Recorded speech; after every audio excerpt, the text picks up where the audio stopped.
All right. Well, welcome everyone. I am Jenna Beck. For those of you who do not know me, I am the chair of the Law and Public Safety Department at Sinclair. Our department houses the Police Academy, the Fire Academy, the Criminal Justice Program, and the Legal Studies Program, which is an American Bar Association approved program. And I am happy to welcome three panelists that we're going to have today. All three are graduates of Sinclair and then went on to law school.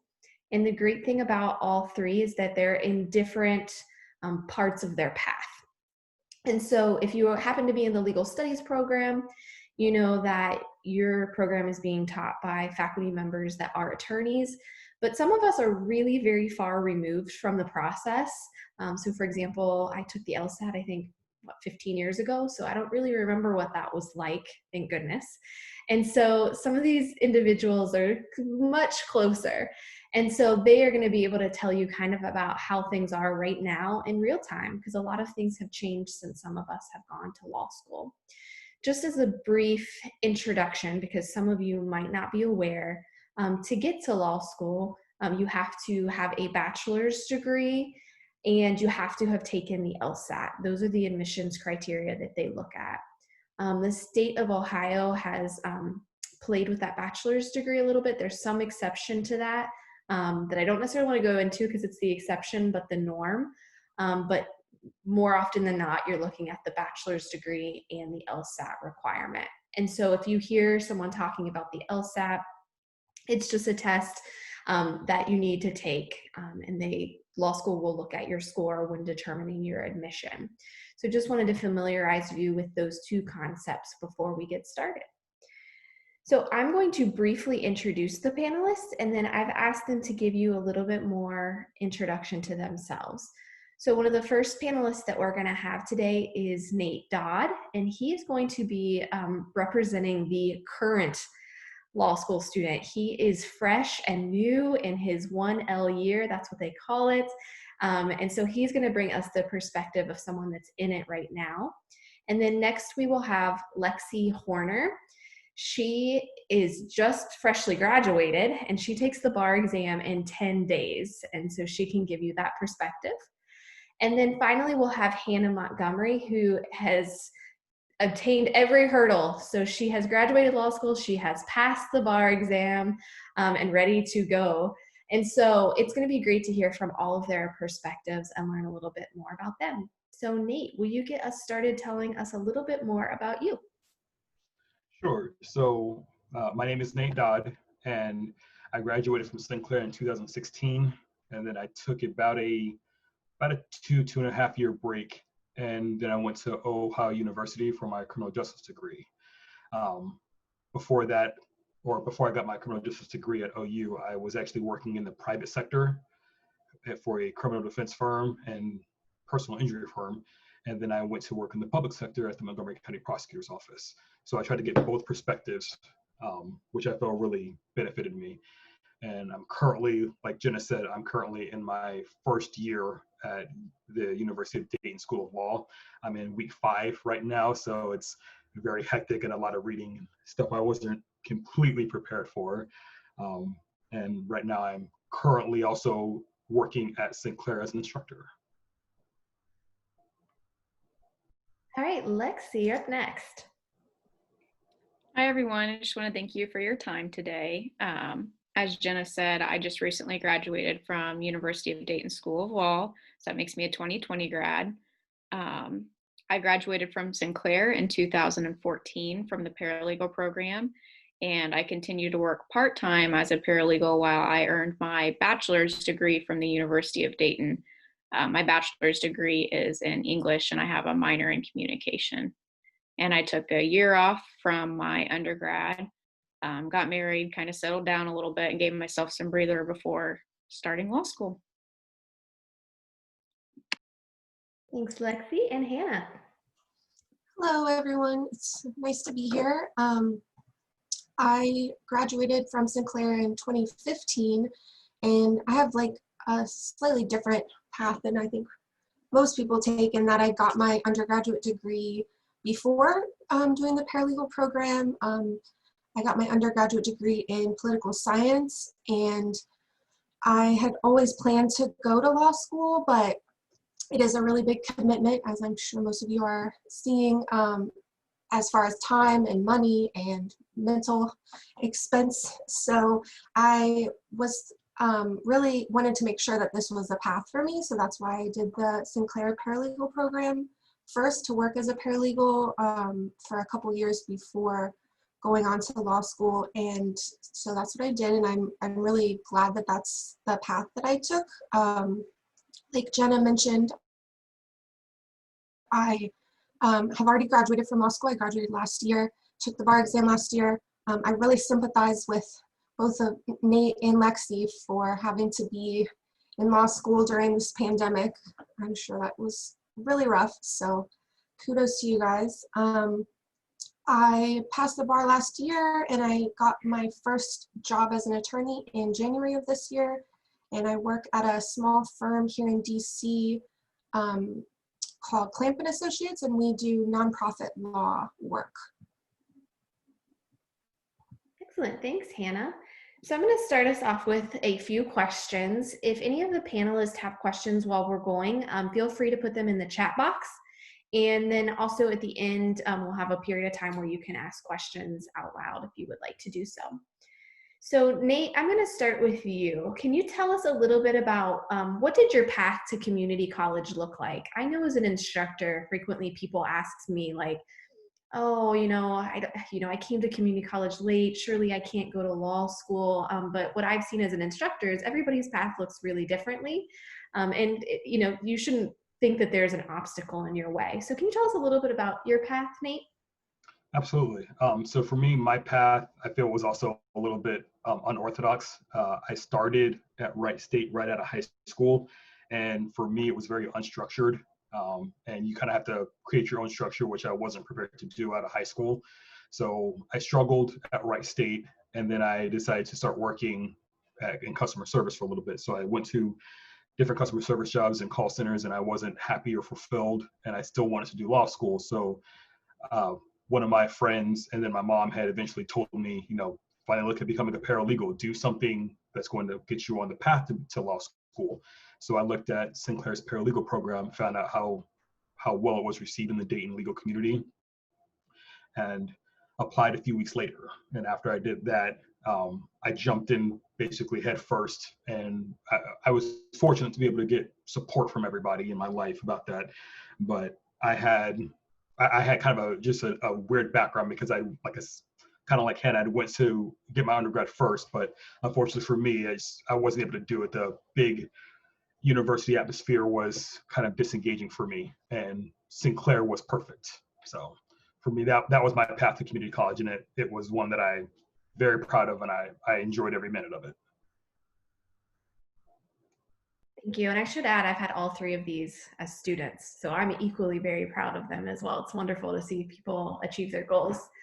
Lexi, what about you? What did your path look like?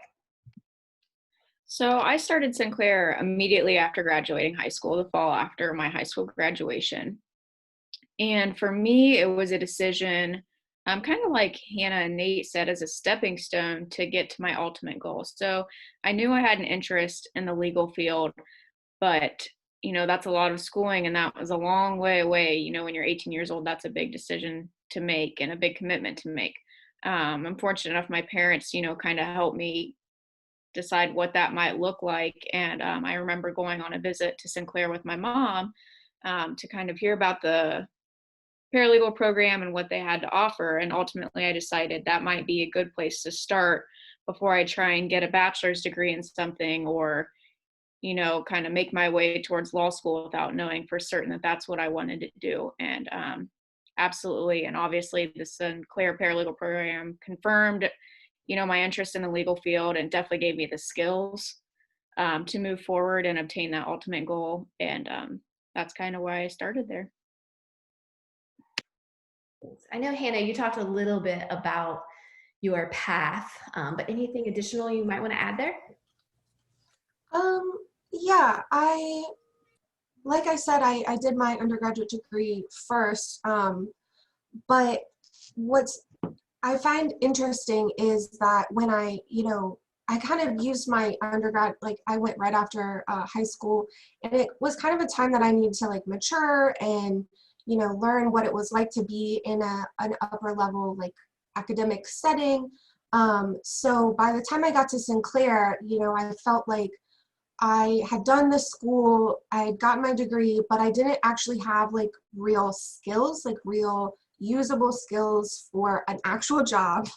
I worked a little bit in the political science realm, but it just wasn't, something that I felt like I was able to like go out and get any job that I wanted or I had actual practical skills. And that's almost the opposite of how I felt once I was done with the paralegal program at Sinclair. Like I, 100% more practical learning skills and experience in the program. And I really appreciated that. Law school is also like undergrad, like it's very theoretical, not so much practical information. So I was glad that I got kind of a mix of both of those experiences before law school. And so I think, if people like sometimes have this misconception that, like a 4-year degree is harder than a 2-year degree or something like that, that's definitely not the case. And like a lot of times what you're learning at Sinclair or in the paralegal program is like much more applicable and in practical information. So some people, like I'm sure in my family and stuff, question like, why would you go get an associate's after a bachelor's? But I'm just really grateful that I did because it's so much more useful. Great, thank you all. All right, so right now on the call, we have a host of different people. We have some people that are actually graduates of Sinclair already. We have some that are brand new students. And so this question kind of speaks to the students who are at Sinclair now. So what were some of your challenges while at Sinclair, and what steps did you take to overcome those challenges? So Lexi, I'm going to start with you on that one. Yeah, so I think it's kind of what Hannah was saying. My challenge, I think, was being fresh out of high school and immediately being thrown into, like a college type situation, a college type classroom setting. Obviously, when you're 18, you're still maturing, and I was kind of put out of my comfort zone, I guess. I went to a very small high school, and I was thrown into this new world going to Sinclair. I'm sure Jenna remembers I was pretty young in comparison to most of my cohort. So that was probably one of the biggest challenges for me, was just kind of finding myself and, getting to realize what going to college meant. And I will absolutely echo what Hannah said. Don't ever let the intimidation of a bachelor's degree, quote unquote, hold you back or think that you can't do it, because if I'm being completely honest, my time at Sinclair was probably harder than my bachelor's degree from UD. I mean, Sinclair, they uphold their reputation, they hold their students to a high standard. So in some ways it was probably harder for me to be a student at Sinclair immediately out of high school than it was to be a student at a 4-year university. And so I think just getting to know myself and being organized and doing all those things that an adult is supposed to do, or someone in a new situation has to adjust to, those were my biggest challenges. And looking back, I think I could have maybe utilized some of the resources that Sinclair had to offer if I would have been more comfortable with myself to reach out. So if you're feeling that way, if you're a current student at Sinclair, definitely do that. I wish I would have had someone tell me that. What about you, Hannah? Did you feel like you had any challenges over at Sinclair, and how did you overcome those? Yeah, I think like a lot of students at Sinclair was working while I was taking classes. And I think that was very useful because I was working as a legal assistant while taking paralegal classes. So it was really helpful to see kind of in action like what we were learning in class a lot of times, but at the same time, it can be challenging to, have a lot of work responsibilities and expectations while you're trying to, keep up with classes. And it's sometimes easy to underestimate, if you're a part-time student or if you were always a good student before you go to Sinclair and you think like, oh, this will be easy. I'm just going to knock this out. And that's not always the case. Like it does take a lot of focus and time.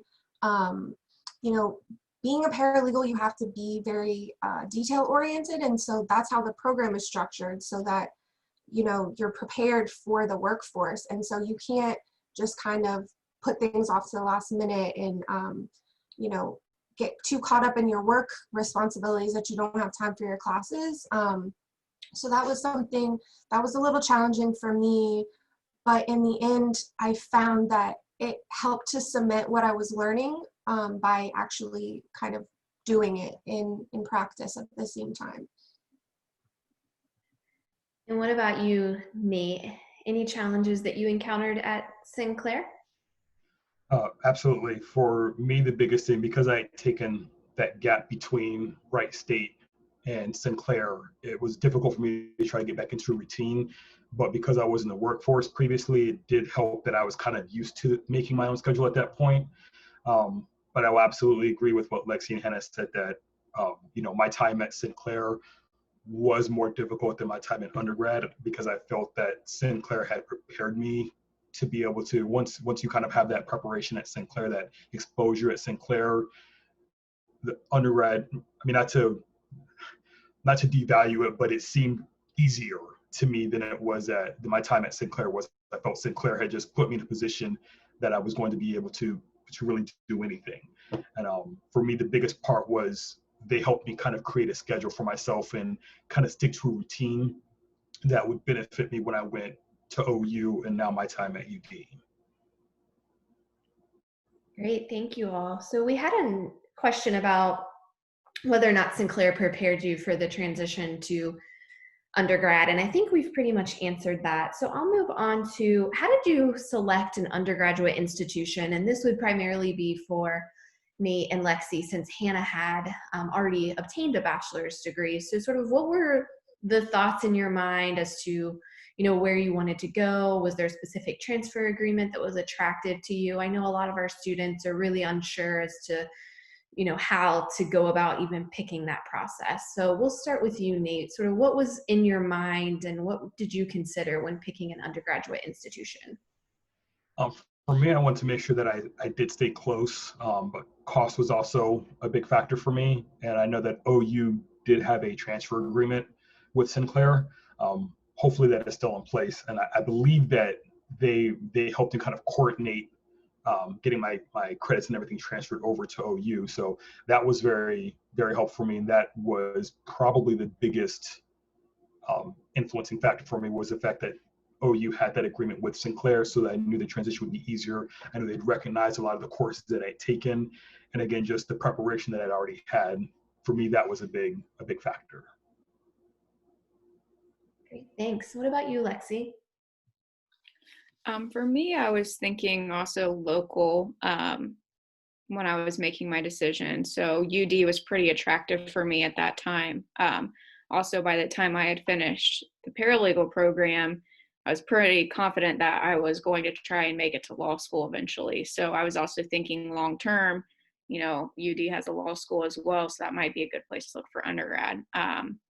Sometimes UD has that sticker shock because it's a private institution, but if I'm talking to anyone that might be in the same boat as me, I would say don't let that discourage you. They have a lot of scholarship money to offer. I was given a pretty substantial transfer scholarship based on my time at Sinclair. So while they don't necessarily, I shouldn't say they don't. When I was in school, they didn't have a transfer agreement. I don't know if they currently do, but they're certainly willing to accept, students from Sinclair and help them move forward in their path. I went to UD and kind of figured out what might be the best major for me and what might be the one that would give me more skills for law school, given that I had decided that was my ultimate goal at that time. And UD was somewhere I'd always wanted to go too. I mean, of course, you always take into consideration the cost and your ultimate goals, but sometimes it's nice to do something that you want to do. And UD was a place that I wanted to be. So I was happy that I I got to go there after Sinclair. Great, thank you both. And you mentioned transfer agreements. I will actually be doing another Zoom presentation probably after A term's over. For those of you who are taking litigation and legal tech now, I know you're in the thick of it. So when those classes are over, we'll probably do a transfer presentation. We'll go through all of the different agreements that we have. We still do have the one with OU. Another popular one is the one with UC. But we are also working on something special, potentially with UD as well. And so we're really excited about that. Yes. All right, moving on from the community college experience, we're going to talk a little bit about the LSAT. It's like I said, it's been a long time since I took the LSAT, but I remember being really fearful of it at the time. And so we're going to start with Hannah. What are some tips and thoughts on the LSAT? Sort of what worked for you, what didn't work, what should people be thinking about as they prepare for this? Yeah, so the LSAT is such a weird test. It doesn't seem to have any relevance really for actually practicing law.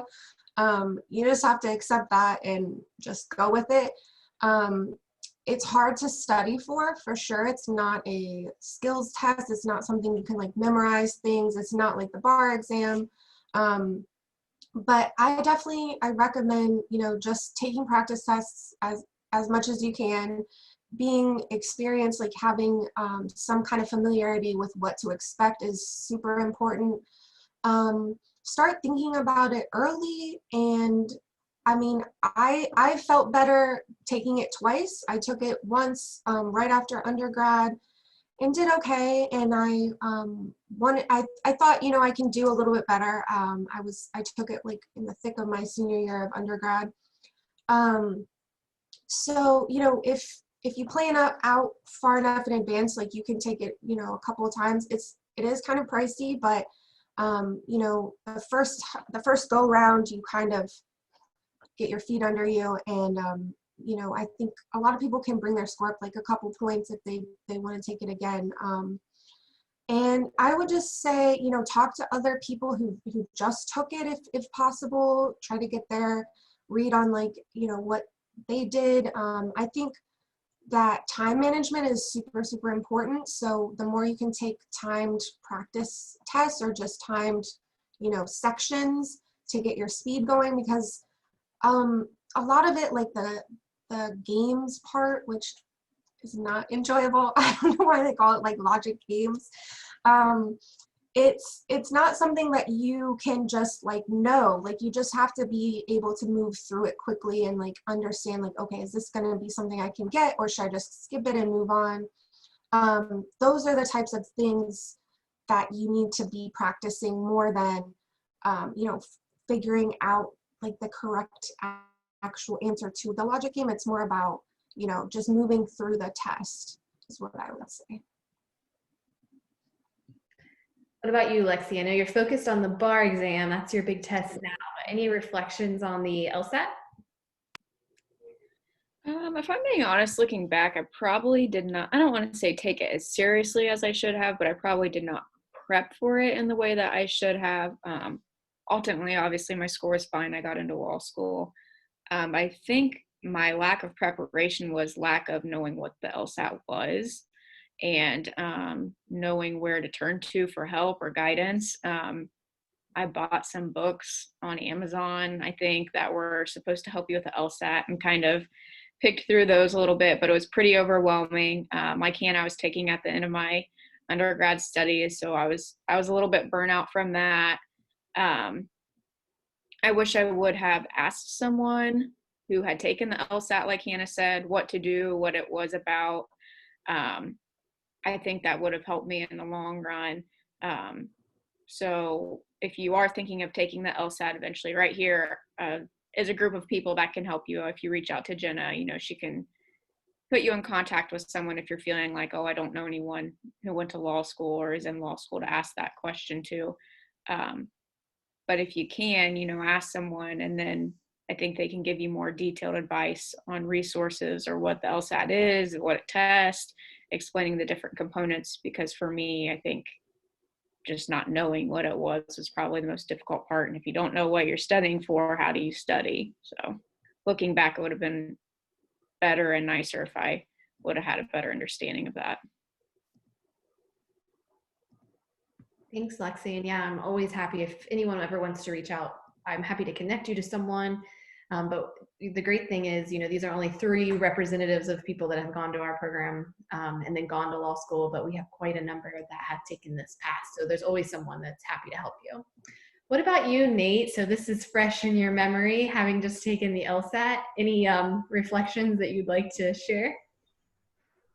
For me, I did the same thing that Hannah and Lexi did. I took it right after my undergrad at OU. So like them, I was kind of burnt out and it was a little bit exhausting mentally, but I think I studied for about 6 weeks. I also bought a bunch of books. The books for me were not very helpful. They were kind of, it was just a lot to kind of look over. So for me, I wasn't really sure what to look at in the books, but the biggest tip I can give is there's a website, I think it's lsec.org, and they have free practice tests and a bunch of things to help get you prepared for it. For me, that was the best tool. I took practice tests. I think I took one at the end of every week. I went through the drills, and it basically just kind of helps you think in an abstract way, because like they said, you can't really memorize anything for that test. You have to just kind of change the way that you think. And for me, it was really just an abstract way of thinking. So I had to go through the LSAC practice tests a few times, but I took it once and I felt like my grade was strong enough, and apparently UD agreed because they let me in. So for me, I felt that LSAC was the best tool for me. Great, thank you. So all 3 of you worked in the legal profession before going to law school. Can you talk a little bit about your work experiences and how they confirmed your desire to go to law school? And I think Lexi will we'll go to you first. Yeah, I loved my experience working as a paralegal. It's probably one of my favorite life experiences to date. I love the person that I worked for. He was great, very supportive of my continuing education, and also gave me a good amount of responsibility to refine those skills that I had learned at Sinclair.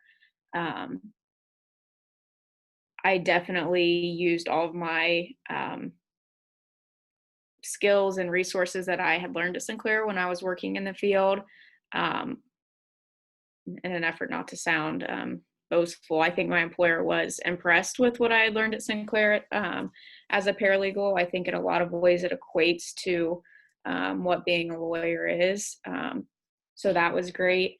The one thing that my work experience as a paralegal, in addition, besides confirming, that I wanted to ultimately continue a life in the legal field, was that I wanted more. I wanted even more responsibility than I had. I liked it. I liked critically thinking.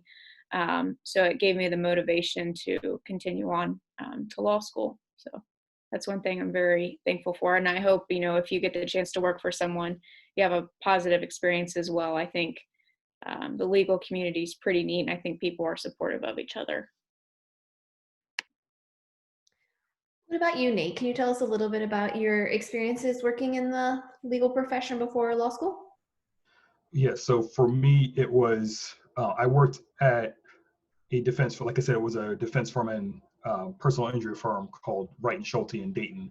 I worked for them right out of the Sinclair program. And I can honestly say, I'll go the other way. I will absolutely be boastful for myself and for Sinclair.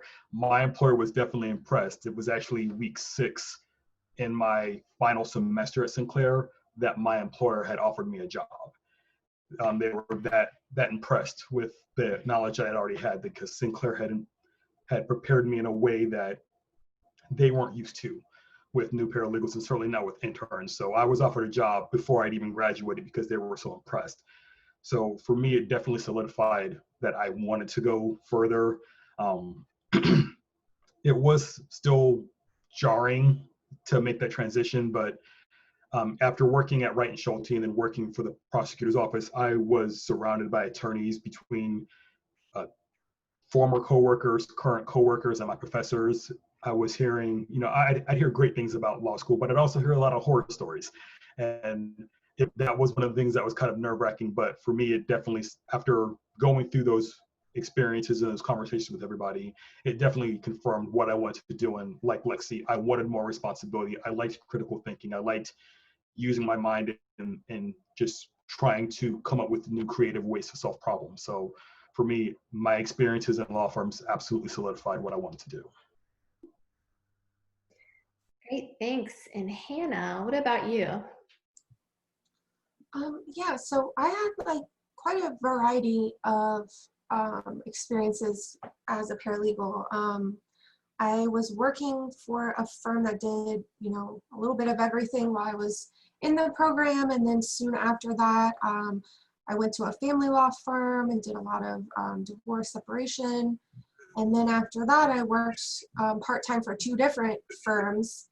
So I really got the whole gamut of your kind of standard law firms in the Dayton area of real estate and probate and personal injury. And I really valued those experiences. I had a couple like little negative things definitely happened, but it really kind of formulated for me what kind of law I wanted to go into.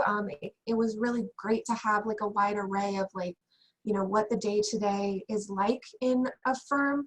You learn a lot of practical skills in the paralegal program, but the actual experience of being in the firm and seeing how it operates and seeing how, the dynamic between different attorneys and the staff is super helpful. And it's the type of thing that if you do go to law school and graduate and like once you're applying for jobs, you still have a slight step above other law school graduates who don't have that experience, because they can be the best law school student in the world, but they don't have that experience of like understanding like how the firm actually functions and how, all these interconnected pieces of a business, which is ultimately a law firm, works.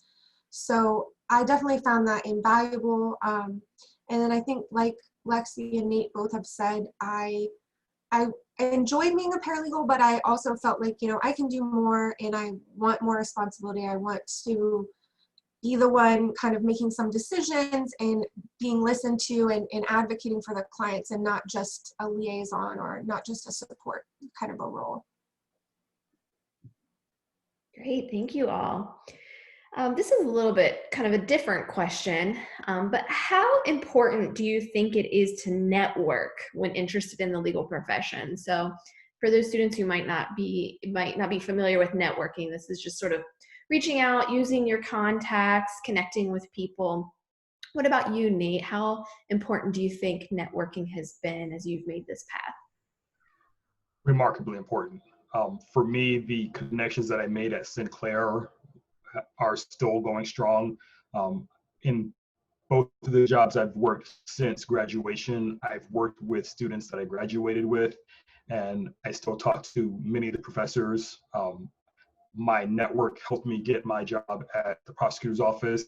It helped give me the confidence to go to apply to OU and then ultimately to UD. So the network that I have has been incredibly supportive.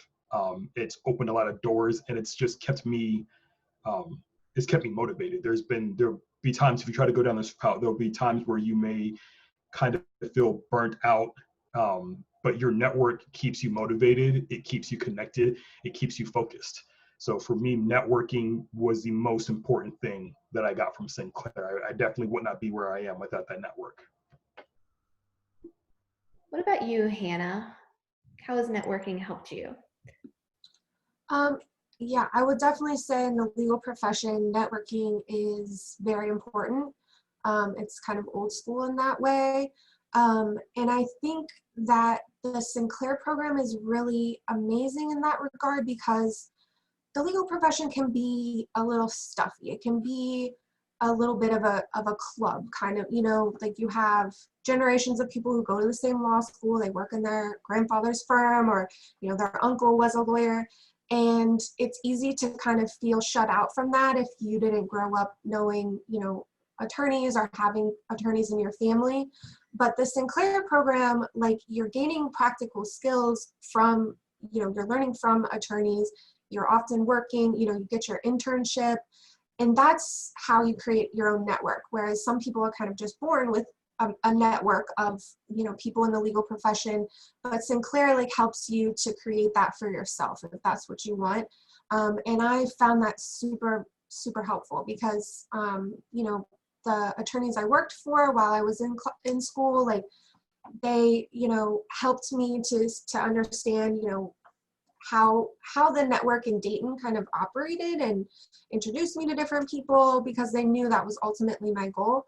I ended up going to law school in DC at American University. So sadly, like, I didn't get to carry that network to DC, but just like networking is a skill. It takes some practice. So I was able to kind of practice that while I was in DC or in Dayton. And then when I moved to DC, I was more comfortable and more confident when I was talking to, other attorneys, like while I was in law school. And it gives you that base of knowledge to be able to hold a conversation with other attorneys and try to kind of build a mentor relationship, which is very important. Great, thank you all. We did have a chat that was submitted to me privately. Someone is interested in if you can tell us what you majored in after Sinclair to complete your bachelor's. So I'll chime in just for a minute. Technically, you can major in anything when you go to law school. I went to law school with someone that majored in dance. So it's pretty a wide realm of things you could major in. But just really quickly, Hannah, what did you major in for your undergrad degree? Political science. Lexi, what about you? I was an English major, and if I can add, I think that's a great one to do because I did a massive amount of reading. And if you're going to go to law school, you're going to do a massive amount of reading. And in some ways, reading Shakespeare and early Brit Lit are just as miserable as reading cases. So you got to set yourself up there. Nate, what about you? I majored in criminal justice at OU. Yeah, so I think it's great that you all three majored in different things so people can really see there's a realm of things you can major in, and that doesn't necessarily, mean that sets you up for law school, but just learning what sort of skills that you need is the most important thing.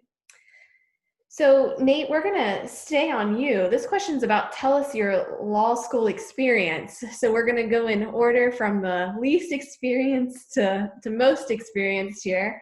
So was it what you expected? Do you think you were provided skills in advance to be able to be successful? How's it going, essentially? Hectic. I think I have the skills necessary. I think I was adequately prepared for the amount of learning that I'm doing, but the way that I'm learning is so jarring. For one, I did not expect that to do it all online. Law school via Zoom is not, I think, what anybody expected. So for me, that's probably the biggest transition. But right behind that transition is the amount of reading that I have to do, because I probably have about 40 to 50 pages per class per week that I have to do. So it's a very high volume and dense amount of reading, because with law school texts, there's not a lot of pictures, there's not a lot of charts, the text is small. If you're reading cases, sometimes the cases are using old language and just legalese that you're not used to, that you may have to look up a lot. So for me, the second biggest challenge right behind transitioning via Zoom is the amount of reading that we have to do. What about you, Lexi? How was law school? What was the experience like? I feel like everyone always says like, oh, I hated law school or I love law school. And I'm kind of somewhere in the middle. I don't know, my perspective might change once I'm a little bit farther removed from it. I just finished in May, but I'm somewhere in the middle, I think. So there was some times where I just absolutely hated it. I could not get to the weekend quick enough. And then I realized that the weekend wasn't really going to be a weekend because I had massive amounts of work to do anyway. And then other times it was great. I would do well on something, or I'd learn something new, or I landed a new internship, and I was just flying high as could be. I loved every minute of it. It was the hardest thing I have ever done, hands down, in my life. I mean, I had to say no a lot to family and friends, and that was very hard for me to do. It consumes your life. I will say that. But don't let that scare you off either, because it's a short amount of time in your life, and I think it's worthwhile. I love talking to people that went to law school, because I think it's just one of those things that unless you've done it, you can't even relate. Some of my best friends were made at law school, and I know they'll be my friends for life. And that's kind of something that's neat about law school. It's just it's so unique. Definitely challenging, but definitely worthwhile. What about you, Hannah? You've had some time to be away from it and process it a little bit. Yeah, I definitely would second the sentiment that it is the hardest thing I've ever done. That plus studying and taking the bar. Um, but don't let that daunt you. If your heart's in it, then it's all worth it. But it is very hard, and it does consume your life. But I think if you go into it, I'm just gonna buckle down for 3 years, or maybe a little longer if you're going part-time, and just knock it out. And it's super helpful to have a strong support network, and other people, especially if you're from a background of non-lawyers. They're your family members aren't really gonna totally understand how hard it is or how much of your time is consumed by it, but just have those conversations with people up front, and throughout while you're in law school. Like, it's nothing personal. Like, I just have to do 100 pages of reading in the next couple of days. So I would say that the experience at Sinclair, like, it definitely helped with the having some experience of reading cases and understanding like some little basics of the law. Helped me to like kind of put things together a little bit easier than other of my classmates who didn't have that background, which is funny because a lot of professors in law school or other people in academia are a little snooty about paralegals or about an associate's degree. I remember when I very first started, I asked at one of the like 1L Q&A sessions, will me having experience as a paralegal be helpful? And almost all the professors were like, no, like don't rest on your laurels, like don't think you're gonna have a step up. And so that kind of freaked me out. I was like, oh, I thought I was gonna be kind of set up. It turns out that like the professors like don't really know what paralegals do. They didn't fully understand like what experience I really actually did have. And so they were kind of wrong in a lot of ways. Like, I did feel like I had a little bit of a head start to my classmates who, had never read a case or had never even heard the word probate before. So, don't get intimidated by people who, come from a family of lawyers or people who look down on associate's degrees or community colleges or whatever. Like, they don't know just how valuable it is. So yeah, but it's still going to be really hard, and you just have to get through it, and it'll be worth it. Great, thank you all. So this one's just for Lexi, because she's in the thick of it right now. So I know for those of you on the call, most of you are far removed from the bar exam, but it is something along the way that you are going to have to do. So with Lexi being 10 days out, what do you want to tell us about what has the studying for the bar exam been like? It is not fun. I can start by saying that. And I'm at the tail end of it. So my attitude towards it right now is probably the worst, or most exhausted, not a bad attitude, a tired attitude. It's really hard to make yourself get up every day and just study all day, every day. I mean, you study all the time while you're in school, but it's different, at least you sit through a class and have a lecture or something, a little bit different to kind of break it up. But it's all you, and you're all on your own, and you're you're in your self-doubt and you're in your own head all the time. So really it's been pretty challenging for me in that regard. I just have to remind myself I've done the work, up to this point, and hopefully that'll carry me. And if it doesn't, it doesn't. I have another opportunity to do it again, and um, that's kind of where I'm at with it right now. I don't know. I'll let you know if I pass, if I have a different perspective, or if I fail.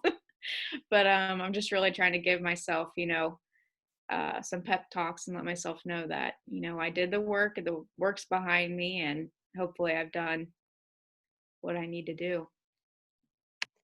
You seem like you're in a good headspace, and that's all you can do is stay positive at this point in time. Trust me.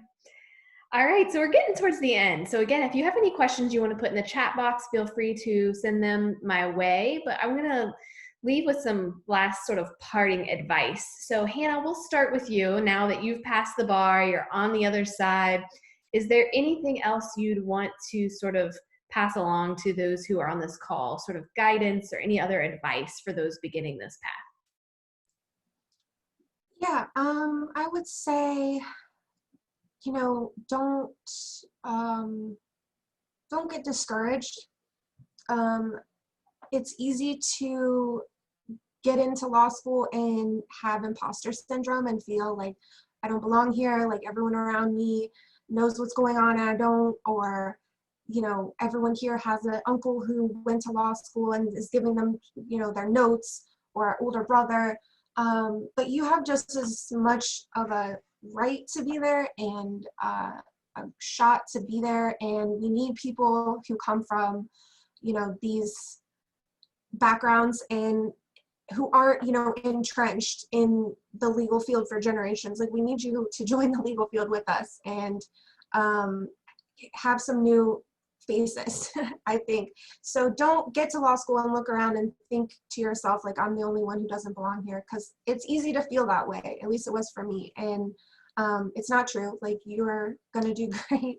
And I would say that, if possible, like, try to build a network of mentors. Try to build a network of people who, maybe somebody who graduated from Sinclair and went to law school like a couple years ahead of you. Reach out to them and build this support group of people who have been where you were and are now a couple years ahead or 10 years ahead, and just like continue to draw on those resources and talk to those people and find out, what they did, and create your own support for the challenges that law school will bring. But you can definitely do this, and it's gonna be great. I love what you said about imposter syndrome, Hannah. If you guys aren't familiar, it's basically where you think like, I am not good enough to be here. How did I get here? This like must have all happened out of happenstance. What makes me sad is I actually have a lot of students who come up that are at Sinclair, and they have imposter syndrome about just being at Sinclair. It's so not true. I mean, obviously everyone is welcome at Sinclair, and, we'll get you to where you need to be. But when you walk into that class, most people don't have legal experience whatsoever at Sinclair. So you're on the same plane. And sometimes even those who come in with no knowledge, sometimes are the best students because they're a blank slate and they are taking that information and they are soaking it in left and right. So if you've gotten somewhere, you deserve to be there. So always keep that in mind. What about you, Nate? Any guidance for people that are beginning down this path? So really have two pieces of advice. The first thing is network. Create those connections, stay in touch with each other. Like I said, it really is just a support system for you, but it's also one that if you stay in the area, you can build on that network and try and create opportunities for each other. But if you leave the area, you also will most likely have somebody in your network who knows somebody in the area where you're going. So you can find an extension from that network, and you can always build on it. So that would be my first piece of advice, because for me, I heard that while I was at Sinclair, and I was one of those people who said, I don't need to network, I can handle this on my own. But that really is just kind of a foolhardy way to go about getting through college, or getting into law school, and really going through anything in life. You need a network, you need a support system, whether you realize it or not. It makes everything so much easier for you. So that's my first piece of advice, because I did not take it seriously at Sinclair for the first probably few months. Like I said, the connections I made there are still going strong today. The second piece of advice is, if you are considering law school, just plan it ahead. Think about it in advance and try and decide what you want to do and when you want to do it. I had always wanted to go to law school, probably since I was 10 or 11. I saw a movie called My Cousin Vinny, which is not the best reference for that, but I saw that movie and I'm like, well, wow, if he can do it, then I can do it. And although, again, that's not the best motivation, motivational movie for that, it was true, because, he like Jenna said, he's blank slate. He didn't have that experience. He had one altercation and thought that he could handle it, and he was right. And for me, it was the same thing. I had a few, I didn't have any background. I walked into Sinclair as a blank slate, and I graduated with honors, because for me, it was really easy for me to absorb all that information. And I absolutely had imposter syndrome, because I didn't feel like I should be where I was, because I didn't have those connections beforehand. I didn't have anybody in my family or friends who were in law. So I didn't think that I belonged there. And I keep graduating, doing well near the top of my class every year. So the just make sure that you be prepared, and make sure that you have that plan going forward. Because for me, the only thing that held me back was taking a break in between my education. From Wright State to Sinclair, and then from Sinclair to OU, I took breaks that held me back and slowed me down a little bit. But they didn't deter me. I'm still doing exactly what I want to be doing, and I am where I want to be. So if you plan ahead, then you can kind of avoid those gaps and try to save yourself some time.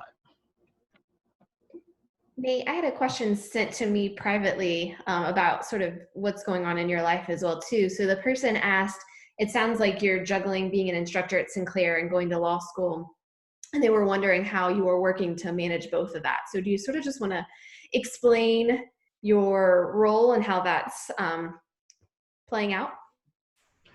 Yes, yeah. So for right now, I am a first-year instructor at Sinclair, and I'm going through a program where I'm not really teaching any classes at the moment, but I am responding to emails. I'm making appointments with my mentors, and speaking to students, either through interviews, mentorships, or anything else that I can do to try and stay involved in the program. I also, Jenna is my supervisor, so I still speak with her and with Mila and with Jen frequently. And then, like I said, I have my own mentor with whom I speak.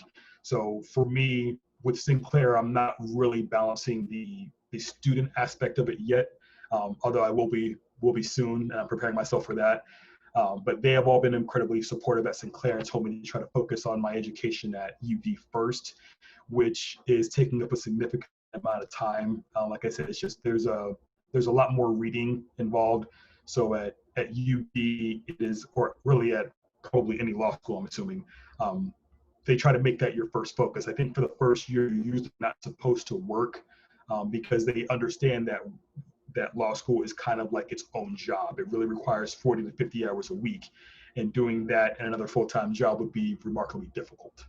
So for me, I've had a lot of support from my network that kind of helps me balance these responsibilities. Great, thank you. And Lexi, turn it over to you. And we had a question as well. So one, if you could just give any general guidance, but also the question states, what kind of study skills or systems can I start working on now to get ready for the different type of learning in law school? I don't know that any thing prepares you necessarily, but any guidance, Lexi? Okay, so just to answer the first part of what you asked, Jenna, as far as just general advice, if you're thinking law school in the future, I have to echo the networking thing. Obviously, Jenna was probably one of my first connections in the legal field. If not my first, actually, you might have been my first. And I still talk to her. I've had her friends as my instructors at UD Law School as well. We've worked at volunteer things together, and every scholarship I've ever received, every job I've ever landed was because of networking and because someone that I knew said, oh, you might be a good fit for this, or was willing to vouch for me. Um, and that's true all the way from my associate's degree through my bachelor's degree and law school, and now, my post law school job that I have. Um, so I think that's the best thing you can do. And those network connections are good, not only to reach your ultimate goals, but to ask questions of people that you don't know. I remember, Jenna, I don't know if you remember this, but the week before law school, I messaged Jen on Facebook and said, what do I wear to law school? I mean, just something like that. It's nice to have someone to ask those questions to, and everyone has them. You're not alone. So don't be afraid to ask those kinds of questions. So that's my number one piece of advice. As far as prepping yourself for law school and study habits, the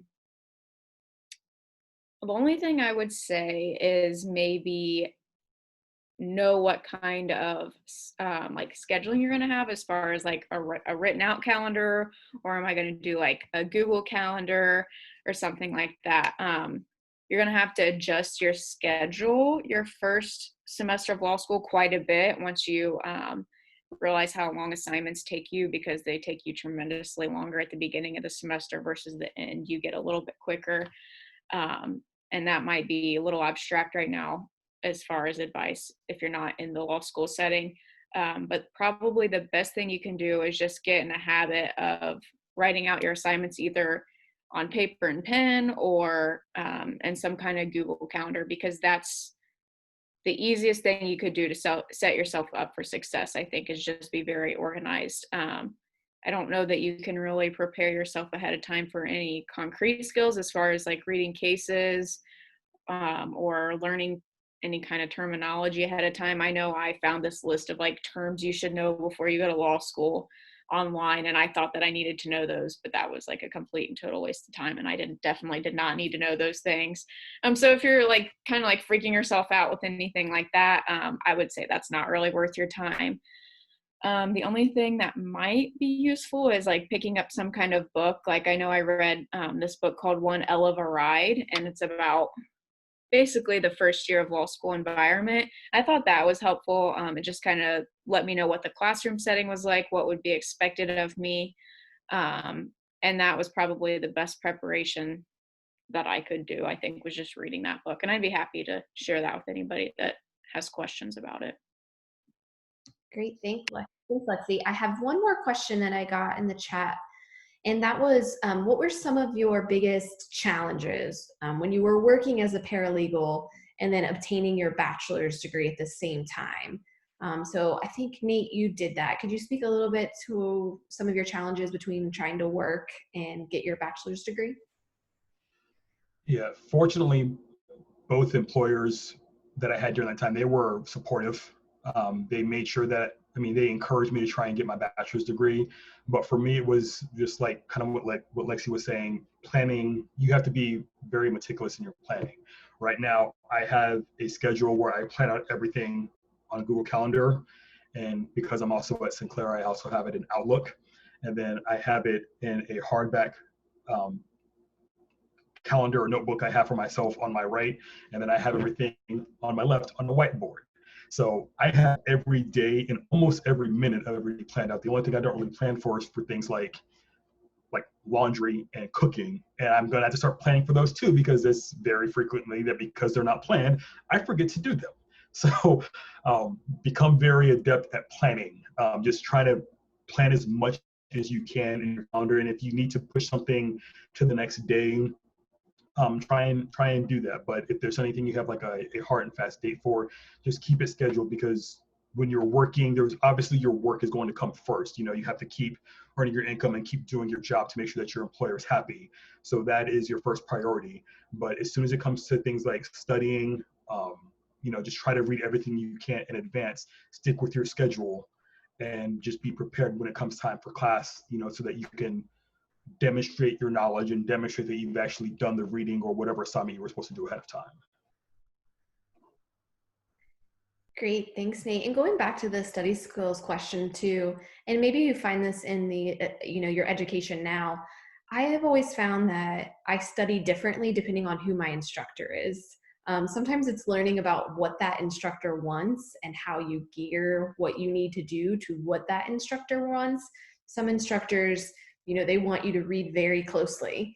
And so you are knowing you're reading that not to miss a single detail. Whereas some instructors want you to read, and if you're reading a lot of cases, they just want you to pick out what we call the golden nuggets from the case. And that's what they're trying to get. Some instructors, especially at the law school level, teach very differently too. So some of them teach via Socratic method, which is sort of you get called on, and I hate to say picked on, but it's all on you and you got to answer all the questions, and other instructors do not take that tactic. And so it's a lot about learning your instructors. And I'd say that's sort of what being a legal professional is about in the whole scheme of things. No matter what position you have in the legal profession, it's just sort of learning different personalities and how people interact with each other, to sort of see what you need to do to really serve them the best that you can do, because that's what you're doing in the legal profession, is we're trying to serve others in some way, shape, or form. So I don't see any other written comments, and it looks like we're at the end of our time. Does anybody have any additional comments or questions?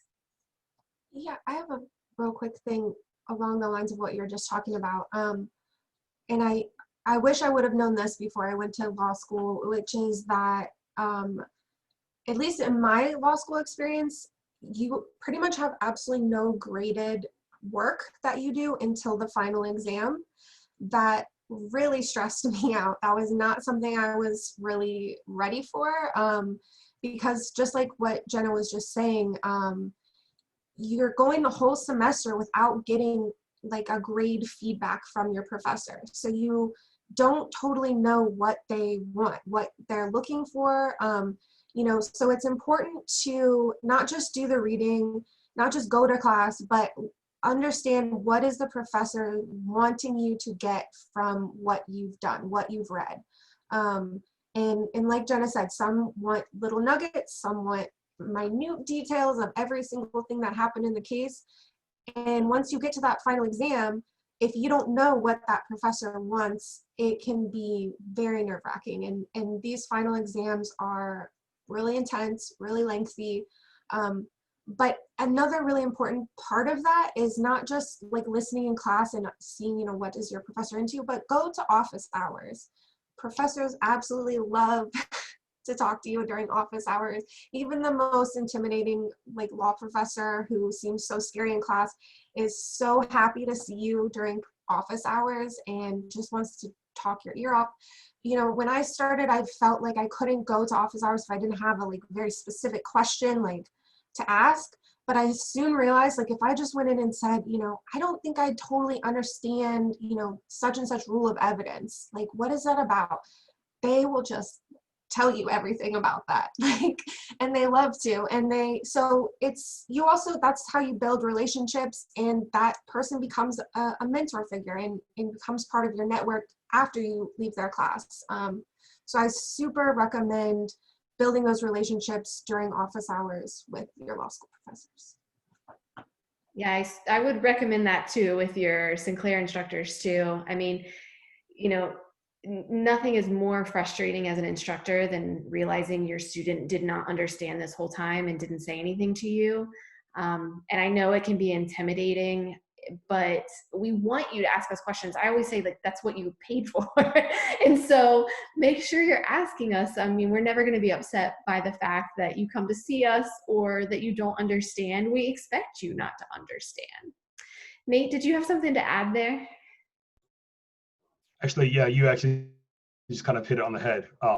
Just echoing what you and Hannah said, absolutely asking questions. That was one of the other things that Sinclair had taught me to do, was to ask questions. And I got really comfortable at Sinclair doing it. That continued into OU and now at UD Law. The professors absolutely love when you ask questions. And I did not expect it, but they love when you go to office hours. Every single professor with whom I've met in office hours is ecstatic to meet with me. They're so surprised that somebody's taking advantage of their office hours, and they love going over those little minute questions you may have. And there's times when I don't even really have a question. I just really want to kind of work something through, so that I can maybe get a better understanding of it or see it from a different perspective. And they love that. They are very enthusiastic and encouraging about you coming to office hours and asking questions. They want you to do it. Like Jenna said, that is what you're paying for. And I can't imagine how frustrating it would be to have a student, you know, in week 8 or 9 come to you and tell you, hey, just so you know, for the last 7 weeks, I haven't understood what we've been going over. So ask questions. If you have a question, there's somebody else in your class who probably has the same question. And even if they don't, they will probably benefit from whatever the answer is. So take advantage of that. So true. Okay, we're gonna take one last question and then we're out of time. So someone asked, what methods or resources do you all recommend for studying for the LSAT?